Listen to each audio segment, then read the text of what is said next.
promise to make fun of Matt the entire episode. Perfect. It'll be just like every other Nuts Around table. And I'll drop embarrassing stories from myself.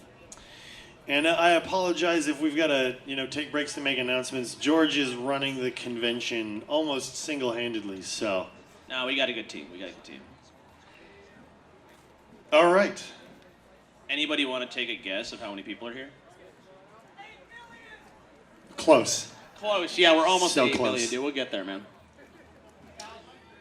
All right. 1,000 right now. Somebody just said 1,000. Yeah, nice try.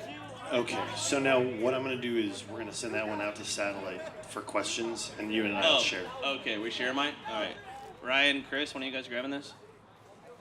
Hey, get those lays out of here. You don't need a potato chips right now. Ladies and gentlemen, Ryan. For those of you guys that don't know, everything that goes into the video production here at Evike.com is done by these two gentlemen here, Ryan Hasagawa and Chris O'Hara, two very, very talented cameramen, video editors. The most Japanese film crew in the airsoft industry. Hey! All right, so we're being joined by Robo Murray and Jonathan Higgs from Airsoftology. They'll just make horrible commentary behind us and make fun of us. Can I eat cookies while we do this? Yeah, go ahead and eat cookies. What's the best airsoft gun? Like, in your opinion? What's the best airsoft gun? The one I have at home. All right, well there you go. I'm gonna give you a cop-out answer, but I have a reason for it. Okay, so the best airsoft gun is the one that works best for you. Okay, I've shot thousands of airsoft guns now, and I still use the same one I bought 8 years ago. Not because there aren't better airsoft guns now, but I like that gun because it's set up the way that I wanted, and I built it, with the help of Ryan, and it fits me the best. So the best thing that's going to work for you is one that you can handle and is the most comfortable for you to use, right? Regardless of budget. So my suggestion would be figure out how much you want to spend on an airsoft gun, and then within that price range, find one that fits you best, both the looks and comfortability. Does that work? Yeah, thank you. Are Armorworks pistols good quality or not? Are Armorworks pistols good quality? Yes, you could check them out in the shooting range. They're the pistols we went to for this. They're great. They perform well. They're lightweight, very flashy, what I like. It's kind of bringing a great pistol out of the box that you can make all checked out and all that stuff. So I really like them, yeah. So the flagship of the Armorworks Pistol series is their double stack 1911, the 2011 frames. They make a lot of high kappa shaped pistols. Okay, that's my favorite pistol in airsoft. I've been using them for years. But to give you some perspective, I have a Tokyo Marui high kappa 5.1. Okay, I've had that gun for 10 years now, and I've spent $1,500 building them. Then he lost it. I lost it once. He lost it twice. I took an Armorworks pistol out of the box, and it outshot my $1,500 gun. Made me regret spending all that money. It didn't make me regret the experience. It just made me regret spending the amount of money to get the level of performance that a factory gun was performing. Does that make sense? Why is this camera like? So I love customizing guns, but you can get an excellent platform right out of the box. It's like the best shot. Actually, if you don't mind, I'm gonna actually make this like my Mondays video, so we can do it live. Woo! We can just like totally set it. Totally sprawl out. No, let's set up the show. Let's set up the Q&A here. Did I tell? Who saw? Did we talk about that on Insert about my hockey story of how I got recognized when I was changing? No. Oh boy. Oh, did we? I thought we announced this. So I want to retire from Insert, but Matt won't let me. And the reason I want to retire is because I was in a hockey changing room for my hockey team, and some kid recognized me in the dressing room I was changing, and that was just super awkward. I mean, he saw everything. I have a question for Evike, man. Sure. How did Evike.com come to be?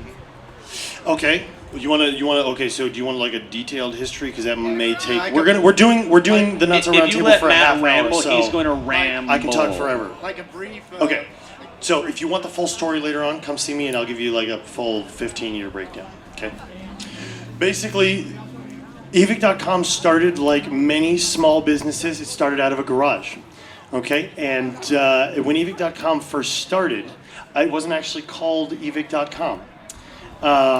It was started by a young man at the time who was interested in getting into online sales. And he started with things like bonsai, like home bonsai trees and little knick-knack fountains. Is this the abridged version? Yeah. This is the and abridged he version? started selling magic cards and stuff, okay? And when he started doing magic cards, he found that he could sell them effectively online, and he started looking at other products that were easy to retail online. It didn't require a whole lot of space. And he got into doing paintball sales, and he would sell paintballs in bulk. Well, through his relationship selling paintballs, he got exposed to the airsoft market, and from there, it just kind of, snowballed. And he went from being in his garage selling online to having a small retail location, and then moving retail locations because he was out of space, and then moving retail locations, and then moving retail locations again. So this is our 4th retail location. And we're out of room. 4th retail location. We went from our previous location of 25,000 square foot warehouse with a 6,000 square foot storefront to a 9,000 square foot storefront and 120,000 square feet of retail of warehouse space, and we're out of room. We're full. But the cool thing is so the next level is we're looking into creating a shipping center that can reach the East Coast in 2 days, because everybody expects Amazon 2 days. Yeah. So that's the next goal. And then we are also going to have, hopefully, some maybe other walk-in stores at other locations down the line. Right. There will be a walk-in store, we'll announce it a little bit here, that'll be in coming soon to a very special field up in Northern California. So keep an eye out for that announcement. Yeah. If you guys, is anybody here from Northern California? Easy to get airsoft guns up there?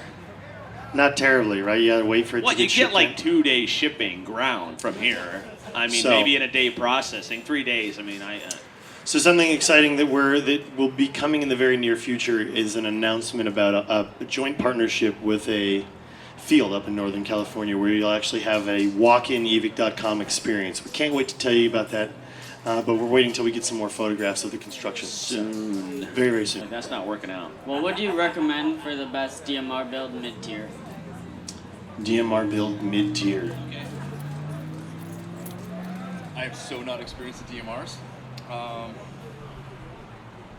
Okay. Not me. DMR? So, Well, yeah, here, I'll give it to Jono. so what makes a DMR is that it's locked on semi-auto. Yeah. Okay, so the difference between a rifle and a DMR is that a DMR should, for most events, be locked on semi-auto. Well, typically they're locked on semi-auto. You can't shoot full. They're going to have traditionally a higher power allowance. They're going to let you shoot at a higher FPS. Some events 450, some 475, some I've even seen at 500 feet per second, measured with a .20 gram BB. So you're going to get an advantage. You're limited with the minimum engagement distance, typically depending on the power level between 50 and 100 feet, so similar to a sniper rifle. And then a lot of the big Milsim events, all the big Milsim events require you to have a rifle that in the real world is chambered in a heavier caliber than 5.56 or 5.45 if you're on the Russian side. So 308, 7.62, that side of the house. So in this case, an SR25 would be totally acceptable, but an M4 with a really long barrel and a cool suppressor and all that would not be, because in the real world, it's not that. So you'd have some limitations on magazine size. They're bigger, you have to get different pouches. So there's a lot of things to it, but that's the DMR classification. And a lot of interesting guns are often overlooked. The M14, when locked on semi-auto, is a fantastic DMR. Not only is the gearbox well designed, the version 6 gearbox is tremendously well built. It can handle huge spring rates, and it's got a very long barrel. So my recommendation would be to look in the M14 market. And with the electronic controls on the market now, it's very easy to lock a gun for semi-auto only. Right, yeah, and with the M14, if you want something more modern, you can go with the EBR setup, which is that cool metal stock all the way. A little on the heavier side, but the trade-off is at most of these events, in at least bigger fields, you get that extra power. What's the best new product coming out? What's the best new product coming out? This is so easy. I mean, in terms of the best, what is the most hyped new product coming out is actually not even a new product, technically. Can you have a guess? Glock, right? Yeah, everybody wants an Airsoft Glock, right? I mean, they existed, then they didn't exist. Now they are coming back thanks to Umarex. So that's probably the most hyped right now. I mean, that's a huge announcement. Are you excited for a Glock? Yeah? Everybody here's like, Glocks. I don't understand. Why do you guys want a $500 pistol? It's an Airsoft gun. I'm just kidding. I love Glocks. I have like 3 of them. Yeah, I'll echo that too. I mean, the Glock is this ubiquitous sort of like mythical creature. I mean, we know they exist, but they don't exist because of legal parameters. But the fact that now Umarex has that is sort of massive. The other thing I'll say is less of a specific product and it's more of a concept, and that is what you're seeing in Airsoft now is a lot more partnerships with real firearms companies, right? So there's a lot of really sexy things on the market in the firearms world and things like that, and you're actually starting to get that now in Airsoft, which we've always had partnerships. Like, you know, Knights has been in the game for a long time, all that sort of licensing stuff, but not like the one-to-one, like, hey, the cool stuff that's coming out today in the real world is now in your hands, not 10 years from now, but like tomorrow, right? So the coolest stuff, go check what's in EMG. Go check what's out, what's currently in EF and Umarex. I mean, there's a lot of really hot stuff coming out right now that I think is different than say like 10 years ago, right? And I think since you mentioned product and not specifically went with a gun, one that kind of flew under the radar just recently because of the Glock announcement is the licensed Cry gear that just hit the market. The actual true official license. So we saw Glock has been a holdout for a very long time in their licensing, has finally released it, and within a week, you get this licensed Cry that's going to be the actual patterns, U.S. materials, but stitched in China, so it's going to keep the cost down. It's still premium. It's up there, but having one, I've got one of the early samples, extremely impressive. I have the Cry version, the same one, and it's darn close between the two.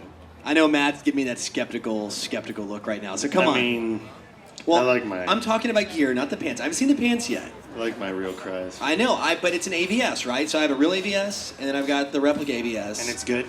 And it's good, man. I'm blown because it's U.S. materials, right? So it's just, and they're using the Cry pattern. Yeah. But I'm just glad that there are companies seriously looking at making more affordable gear, not for the tier 1 operator, but realistically for the user that's going to get more use out of it. Like, I mean, I would argue that an airsofter uses their gear more often. Then, I'd say the tier 1 guys, yeah, I'm sure they're guys. in it every day, but I'd say more than the average consumer. Right. Yeah, I guarantee we all use our gear more than the average guy that goes out and goes shooting, goes to the range or whatever. Yeah. But yeah, I think, affordable is also relative too. We're talking, these are still up in that. Absolutely. Snooze, I did not call your 5-second or 5-minute rule. Oh, we had somebody, he had a gash on his toe, so we're just Robo's passionate moment right now. Oh yeah, I'm sure. That's like Robo's perfect world, Mr. He's loving it. Look at that. Yeah, look at him. He just this is. Everybody, ladies and gentlemen, Robo in his own element over there doing first aid work. Please don't hurt yourself. Oh, the rubber gloves the are gloves out. are out. It's on. All right. Oh man, this is hot. We'll give you a play-by-play. He told me. Never mind. I'm not going to make that joke. I don't like this chair. Any proctologists? You want this chair? in the Okay, I'll audience? swap down. No? Okay. No. All right, how about another question? Henry, you mind passing around the microphone? Hi, Henry. Thanks for the chairs. No problem. Okay, pass Pass around the microphone. Who am I You passing? got questions over here. We're teasing Henry because Henry's company, Vertigear, supplied these awesome chairs.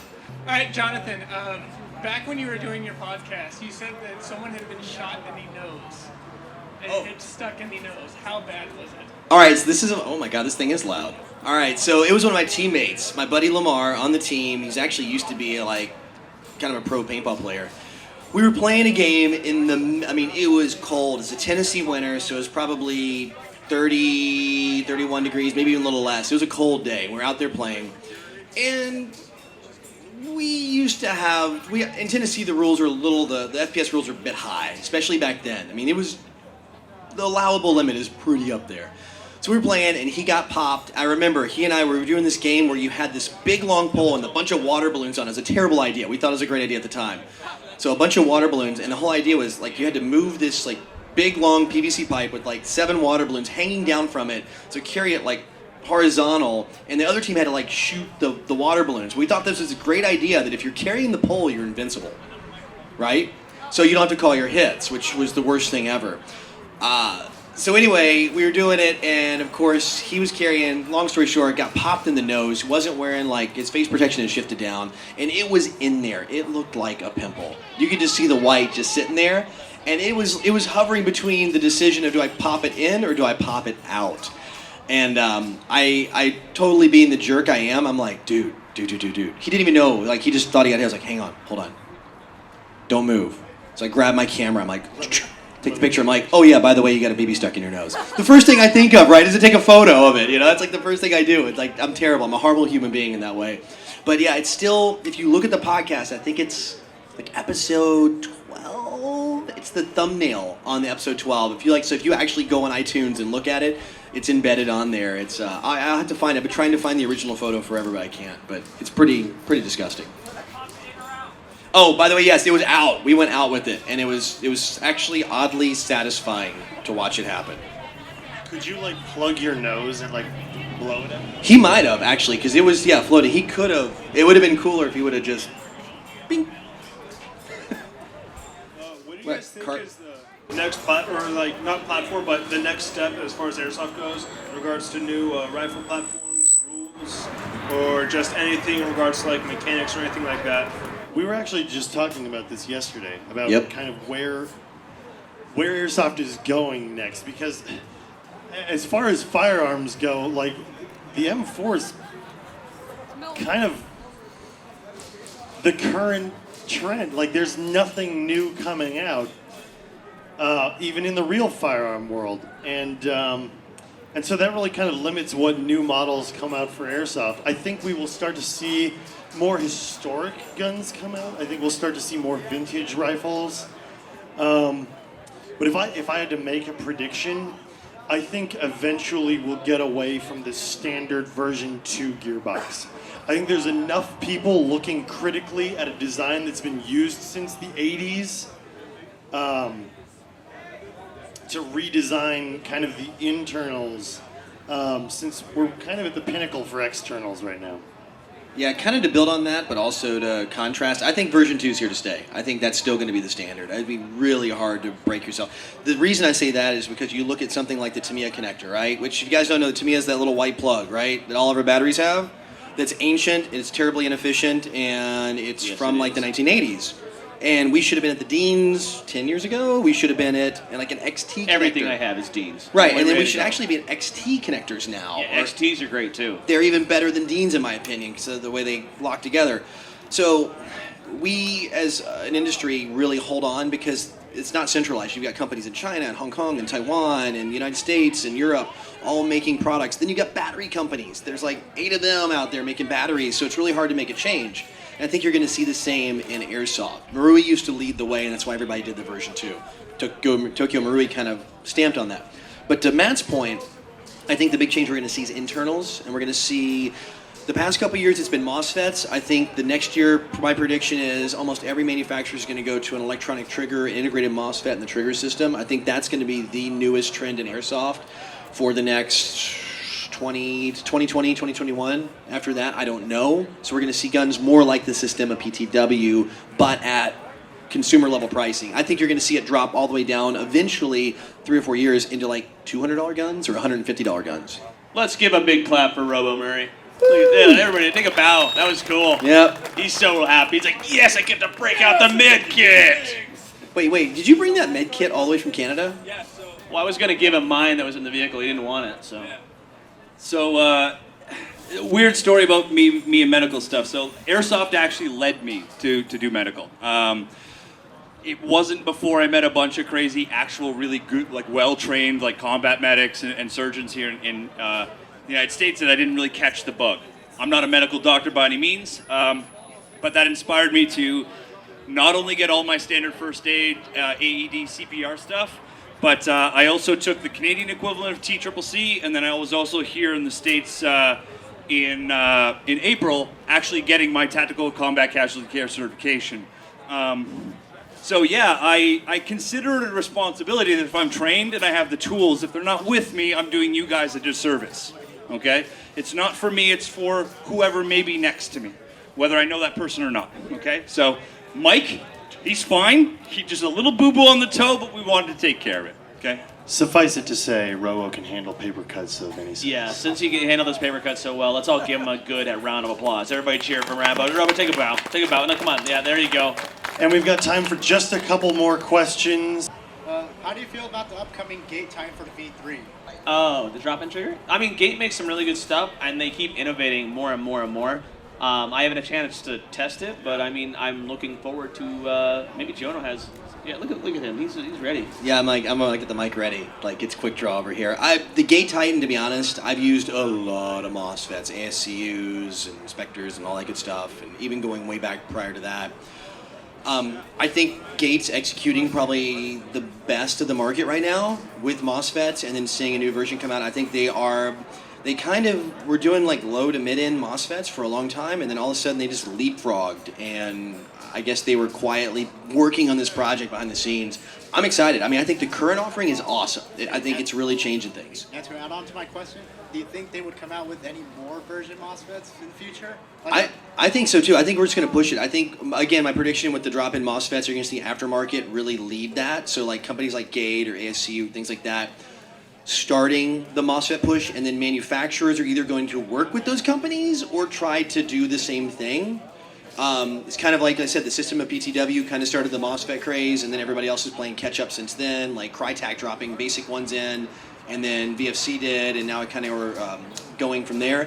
But I think you're going to see Bluetooth. My prediction is Bluetooth controllability or compatibility, and then I would love nothing more down the road to see like have a Bluetooth network. This is kind of my dream. If you want to really get into like MOSFET dreams, and if there's any MOSFET manufacturers listening, please kind of take note. And he's a wealth of knowledge that you can actually reach out to. It's very difficult to get a hold of people sometimes, and Jonathan's extremely good at answering questions. So if you ever, yeah, right there you go.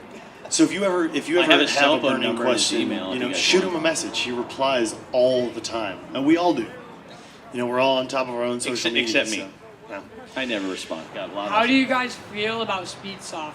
Love I it. love it.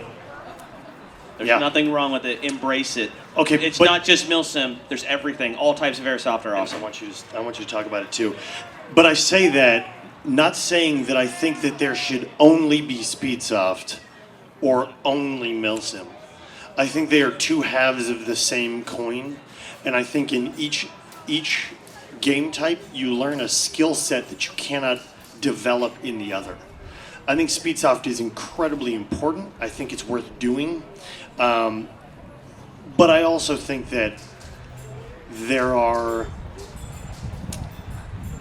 misbehaviors in both sides of Airsoft. And I think in order for Speedsoft to continue, that misbehavior needs to change. You know what I mean? And you know what I'm talking about. Yeah. Yeah. We can all wear beanies and shin protectors. Yeah. But it's the attitude that goes along with it that needs to change. Robo? Yeah, and coming from, I guess, to counter Matt's point, because classically he comes from that scene, and I've never really been in it, but the thing is, again, that's mimics what I used to do with paintball way back in the day, right? Like, it's very similar. And to take the non-sort of direct route to compare them to, I think the most important part is, like they said, there's a place for both of them, and the reason is, like, for that is, think about all these individuals standing here. We all have different passions and wants and needs and visions about our reality. Who's wrong? Nobody. We all have a place. There's a place that we can apply all these things for ourselves. So it's, again, I made this comment before. If you love Speed QB, rock it. If you like Milsim, do your thing. Anybody who has any sort of counter argument to your experience in life is kind of like, I don't really care. I'm doing what I want to do. So both have a place, and both are valid, and both have problems and successes that you have to manage, right? So it's just pick your poison, man. All right, guys, thank you so much for tuning into the Not So Round Table. This will be up on YouTube if it isn't already. I think Ryan and Chris are both filming this whole thing. So thank you guys for being here.